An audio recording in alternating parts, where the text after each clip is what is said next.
Hello dear students, welcome back to Sajjan biology classes. ಇವತ್ತಿನ ಒಂದು session ಒಳಗಡೆ ನಾವು ಸೆಕ್ಸ್ ಡಿಟರ್ಮಿನೇಷನ್ ಅನ್ನೋ ಒಂದು ಕಾನ್ಸೆಪ್ಟನ್ನು ಡಿಸ್ಕಸ್ ಮಾಡ್ತಾ ಇದ್ದೀವಿ. The mechanism of sex determination has always puzzle before the genetics. Genetics ಒಳಗಡೆ ಸೆಕ್ಸ್ ಡಿಟರ್ಮಿನೇಷನ್ ಅನ್ನೋ ಒಂದು ಕಾನ್ಸೆಪ್ಟ್ ಇಂಟ್ರೊಡ್ಯೂಸ್ ಆದಾಗ ತುಂಬ ಅನಾಲಿಟಿಕಲ್ ಇಶ್ಯೂ ಆಗಿತ್ತು. ಅಂಥ ಸಂದರ್ಭದಲ್ಲಿ the German biologist the Hermann Henking discovered the X body in the fire bug ಅಂತಕ್ಕಂಥದ್ದು ಒಂದು ಇನ್ಸೆಕ್ಟ್. ಈ ಇನ್ಸೆಕ್ಟ್ ಒಳಗೆ nuclear structure at the time of spermatogenesis ಏನು ಮಾಡ್ತಾನೆ, he observes there is a something structure. So that later he designated as a X chromosome ಅಂತ ಹೆಸರು ಕೊಡ್ತಾನೆ. Henking observe ಮಾಡಿದಾಗ ನ್ಯೂಕ್ಲಿಯರ್ ಸ್ಟ್ರಕ್ಚರ್ ಒಳಗಡೆ the mechanism of sex determination is of the XO type. That is, all eggs bear an additional X chromosome besides the autosomes. Fire bug ಒಳಗಡೆ spermatogenesis ಟೈಮಲ್ಲಿ ಏನು nuclear ಸ್ಟ್ರಕ್ಚರ್ಸ್ಗಳನ್ನು cell ಒಳಗಡೆ ನೋಡ್ತಾನೋ ಅಥವಾ gamete ಒಳಗಡೆ ನೋಡ್ತಾನೋ, ಅವಾಗ ಏನು ಮಾಡ್ತಾನೆ, 50% of the sperm they are carrying X chromosome and 50% of the chromosome do not carry anything. So ಅದಕ್ಕೋಸ್ಕರ ಜಸ್ಟ್ ಎಕ್ಸೋ ಟೈಪ್ ಅಂತ ಕೊಡ್ತಾನೆ. Later the Correns discovered the heterogamesis ಅಂತಕ್ಕಂಥ ಒಂದು ಕಾನ್ಸೆಪ್ಟನ್ನು ಇಂಟ್ರಡ್ಯೂಸ್ ಮಾಡ್ತಾನೆ. ಅದ್ರ ಬಗ್ಗೆ ನಾವು ಲೇಟ್ರಾಗಿ ಡಿಸ್ಕಸ್ ಮಾಡೋಣ. ಇಲ್ಲಿ ಕ್ಲಿಯರಾಗಿ ಅಬ್ಸರ್ವ್ ಮಾಡಿ, ನಾವು ಮೇಲು ಮತ್ತು ಫೀಮೇಲ್ ಇದು ನಾವು ಡಿಸ್ಕಸ್ ಮಾಡ್ತಾ ಇರೋದು completely basics. It's very important. ಮೇಲಲ್ಲಿ after spermatogenesis produces the sperms. Means 50% of the sperms ಅಲ್ಲಿ ಏನಿರುತ್ತೆ, it carry that X chromosome along with autosomes, and 50% of the sperm they carry Y chromosome along with autosomes. But female ಒಳಗಡೆ ಏನಾಗುತ್ತೆ, oogenesis ಆದಮೇಲೆ only the gamete carry X chromosome along with autosomes. ಎಲ್ಲಿ the 50% of the sperm which are carrying X chromosome along with autosome, if it is fused with the female gamete, it results into the formation of female baby. ಒಂದು ವೇಳೆ 50% of the sperm which are carrying Y chromosome along with the autosomes, if it is fused with female gamete, it results into the formation of male baby. Okay, I hope you understood. Means sex of an organism is determined by chromosomes. Means there are two types of chromosomes basically, autosomes and allosomes ಅಂತ ಕರಿತೀವಿ. ಆಟೋಸೋಮ್ಸು ಮತ್ತು ಅಲ್ಲೋಸೋಮ್ಸ್ಗಳನ್ನು ನಾನು next ಸ್ಲೈಡಲ್ಲಿ ನಿಮಗೆ picture through ತೋರಿಸ್ತಾ ಇದ್ದೀನಿ. Okay, ಅಂದರೆ autosomes are nothing but commonly called as body chromosomes ಅಂತ ಕರಿತೀವಿ. Allosomes commonly called as sex chromosomes ಅಂತ ಕರಿತೀವಿ. Actually, allosomes play very important role in determining the sex of an organism. But Correns in 1906 put forth a theory called heterogamesis antakanta ಒಂದು concept ಅನ್ನು ಕೊಡ್ತಾನೆ. According to this theory, two types of sex determination mechanism introduced: male heterogamety and female heterogamety. ನಾವು ಮೇಲ್ heterogamety, female ಹೆಟ್ರೋಗ್ಯಾಮಿಟಿಯ ಜೊತೆಗೆ ಹ್ಯಾಪ್ಲೋಡಿಪ್ಲಾಯ್ಡ್ sex determination ಅನ್ನೋ ಒಂದು ಕಾನ್ಸೆಪ್ಟನ್ನು ಇವತ್ತಿನ ಒಂದು session ಒಳಗೆ ಡೀಟೇಲ್ ಆಗಿ ಡಿಸ್ಕಸ್ ಮಾಡ್ತಾ ಇದ್ದೀವಿ. ನೀವು ಒಂಚೂರು ಕ್ಯಾರಿಯೋಟೈಪ್ ಇಲ್ಲಿ ಅಬ್ಸರ್ವ್ ಮಾಡಿದ್ರೆ ಗೊತ್ತಾಗುತ್ತೆ. Totally there are 23 pairs of ಕ್ರೋಮೋಸೋಮ್ಸ್ಗಳಿದೆ. ಈ 23 ಪೇರ್ಸಲ್ಲಿ 22ವರೆಗೂ ಏನಿದ್ದಾವೆ, they are completely called as autosomes. ಕೊನೆಯ 23rd ಪೇರಲ್ಲಿ ಏನಿದೆ, that is always bears sex chromosomes, nothing but allosomes. ಒಂದು ವೇಳೆ ಅಲ್ಲೋಸೋಮ್ಸ್ಗಳಲ್ಲಿ 2 XX ಕ್ರೋಮೋಸೋಮ್ ಇದ್ದರೆ, that is nothing but a female baby. ಒಂದು ವೇಳೆ ಒಂದು ಎಕ್ಸು ಮತ್ತು ಇನ್ನೊಂದು Y ಕ್ರೋಮೋಸೋಮ್ ಇತ್ತು ಅಂದರೆ ಅದು ಮೇಲ್ ಬೇಬಿ ಆಗಿರುತ್ತೆ. ಅದನ್ನು ಹೇಗೆ ಡಿಟರ್ಮೈನ್ ಮಾಡೋದು ಅಂದರೆ, always Y is a very smallest chromosome among all the chromosomes. Okay, ಹಾಗಾಗಿ ನಾವು ಈಸಿಯಾಗಿ XY ಕ್ರೋಮೋಸೋಮ್ಸ್ಗಳನ್ನು ಡಿಟರ್ಮೈನ್ ಮಾಡಬಹುದು. Next we are coming to the major concept, that is male heterogamety ಅಂತಕ್ಕಂಥದ್ದು. ಇಲ್ಲಿ XX XY ಮೆಕ್ಯಾನಿಸಮ್ ಬಗ್ಗೆ ಡಿಸ್ಕಸ್ ಮಾಡ್ತಾ ಇದ್ದೀವಿ. ಇಲ್ಲಿ XX XY ಮೆಕ್ಯಾನಿಸಮ್ ಒಳಗಡೆ ಮೇಲ್ ಈಸ್ ಹೆಟಿರೋಗ್ಯಾಮೆಟಿಕ್. ಅಂದರೆ the 50% of gamete it may carry X chromosome and 50% of sperms it may carry Y chromosome. And always the female is homogametic, means she bear XX chromosomes in her body. But the gamete alwadi ಏನಿರುತ್ತೆ only X chromosome ಇರುತ್ತೆ. So ಹಾಗಾಗಿ ನೀವು ಇಲ್ಲಿ ಒಂದು ಪ್ರಾಬ್ಲಮನ್ನು analysis ಮಾಡಿ ನೋಡಿದ್ರೆ ಗೊತ್ತಾಗುತ್ತೆ. Father ಒಳಗಡೆ ಏನಾಗಿದೆ 44 ಆಟೋಸೋಮ್ಸು plus XY allosome chromosomes. Mother ಒಳಗಡೆ 44 autosomes, allosomes, XX chromosomes. Father at the time of spermatogenesis can able to produce 50% of sperms are gynosperm and 50% of sperms are called androsperms.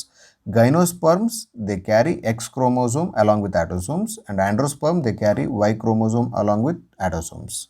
ಅದೇ ಥರ ಮದರಲ್ಲಿ after oogenesis ಗ್ಯಾಮೆಟ್ಸ್ಗಳೇನು formation ಆಗುತ್ತೆ they only carry X chromosome.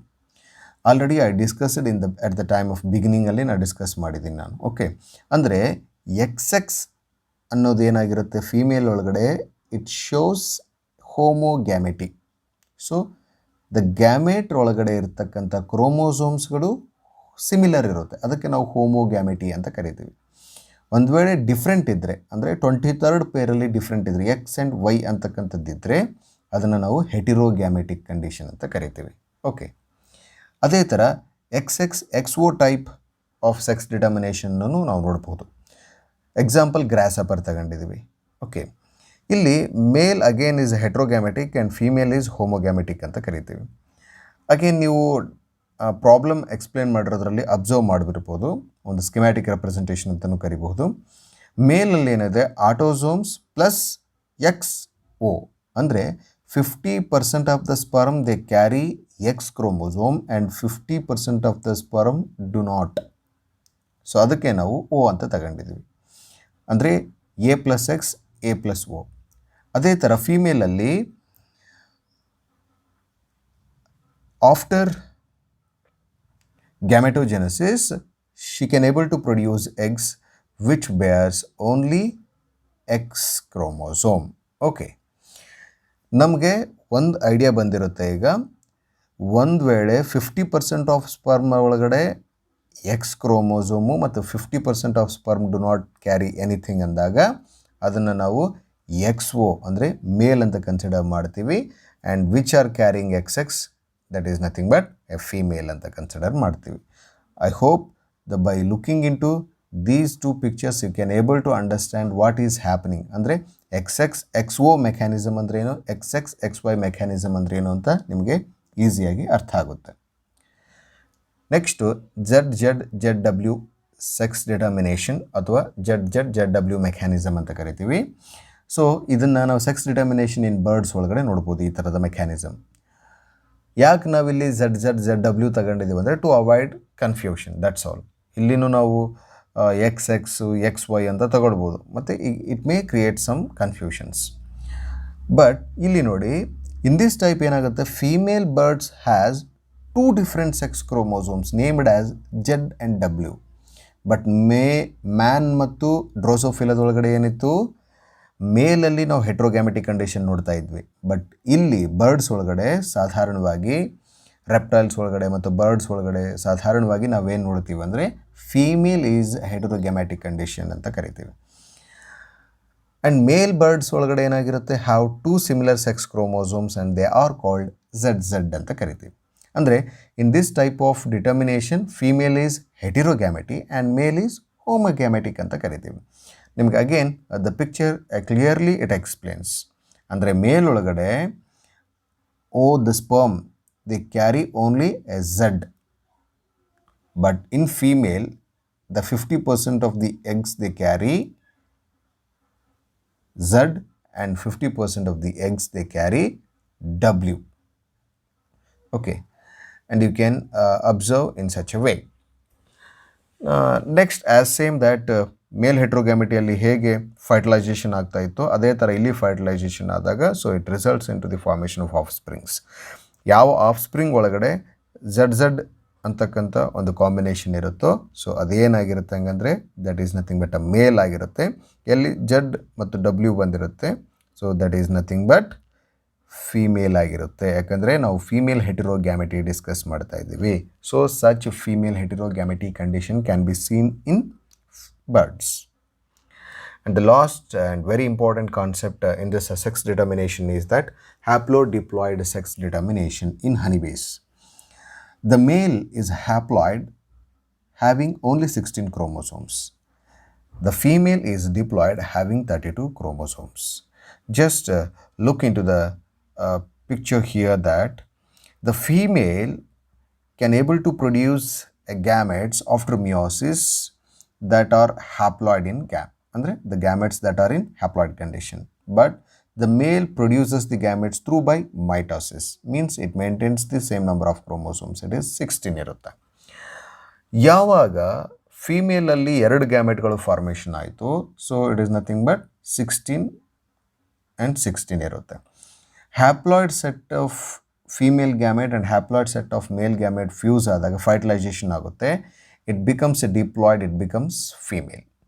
And where the another gamete which is remained that is developed without fertilization, means it is nothing but parthenogenesis. The gamete which is undergo the development without fertilization is called parthenogenesis ಅಂತ ಹೇಳಿ ಕರಿತೀವಿ. ಆ ಪಾರ್ಥೆನೋಜೆನೆಸಿಸ್ ಅಲ್ಲಿ ಮೇಲ್ ಆಗುತ್ತೆ. In general ಆಗಿ ಹನಿಬೀಸ್ ಒಳಗಡೆ ನಾವು worker, queen, drone ಅಂತ ಹೇಳಿ ನೋಡ್ತೀವಿ. ಯಾವಾಗ ಫರ್ಟಿಲೈಸೇಷನ್ ಆಗಿ ಡಿಪ್ಲಾಯ್ಡ್ ಫಿಮೇಲ್ ಆಗುತ್ತೆ ಇಟ್ ಮೇ ಬಿಕಮ್ ಏನಾಗುತ್ತೆ, ಅದು ವರ್ಕರ್ ಅಥವಾ ಕ್ವೀನ್ ಆಗುತ್ತೆ. But an unfertilised egg which is develop into male it may become a drone ಅಂತ ಕರಿತೀವಿ. Okay, and male produces sperm by mitosis and female produces eggs by meiosis. It is a very important point. I hope you understood about all these points regarding sex determination.